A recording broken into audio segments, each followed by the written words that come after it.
అధ్యక్ష, నేను బిగినింగ్ నుంచి చెప్తున్నటువంటి నా సమాధానాన్ని ఒకసారి వారు అబ్జర్వ్ చేస్తే 170 యాక్ట్ని సవరించే ఉద్దేశం లేదనేది ఒకటి చెప్పాను.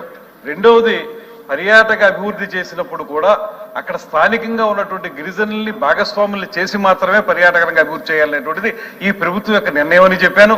అదేవిధంగా అక్కడ ఉన్నటువంటి ప్రాంతాలను అభివృద్ధి చేయడం కూడా అనేటువంటి విషయం కూడా చెప్పాను. వారు మళ్ళీ అడిగిన ప్రశ్న కూడా అదే సమాధానం వర్తిస్తుంది.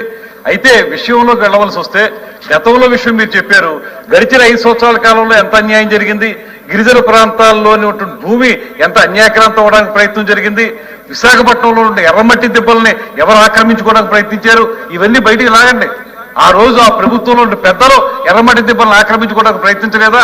ఇవాళ మీరు ఏదో చెప్తున్నటువంటి అంశం కాదు, ఇవాళ మేము స్పష్టంగా చెప్తున్నాం. గిరిజన ప్రాంతాల్లో జరిగే ప్రతి అభివృద్ధిలో కూడా ఆ స్థానికంగా ఉండేటువంటి గిరిజనుల్ని, ఆ ప్రాంతాన్ని అభివృద్ధి చేయడానికి ప్రభుత్వం కృతనిశ్చయంతో ఉంది.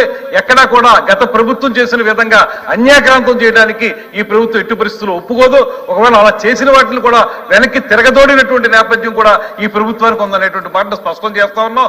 మీకు ఎంత కన్సర్న్ ఉందో అంతకు మించి కన్సర్న్ ని గిరిజన ప్రాంతాల మీద మాకు ఉంది, ఈ ప్రభుత్వానికి ఉంది. గిరిజనులు అభివృద్ధి చేయడమే ధ్యేయంగా ఈ ప్రభుత్వం పనిచేస్తుంది. పర్యాటక రంగం మేరకు 100% దాన్ని అభివృద్ధి చేస్తామనేటువంటి మాటని తమ ద్వారా తెలియజేస్తున్నాను అధ్యక్ష. Thank you.